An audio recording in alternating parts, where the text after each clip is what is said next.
Hello friends, మీలో ఎవరైనా internal politics వల్ల జాబ్ కోల్పోయారా? నేను కోల్పోయాను 2 times.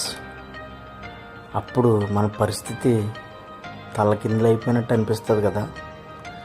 మీలో ఎవరైనా ఇంటర్నల్ పాలిటిక్స్ వల్ల జాబ్ కోల్పోయి ఉంటే మీరు ఫేస్ చేసిన సిచ్యువేషన్ని ఈ కామెంట్ బాక్స్లో తెలపండి.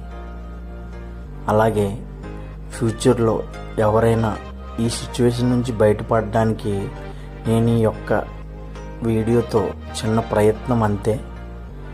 ఎందుకంటే ఇంటర్నల్ పాలిటిక్స్ అనేవి మన పర్ఫార్మెన్స్, మన టాలెంట్తో ఏమాత్రం సంబంధం లేకుండా ఉంటాయి.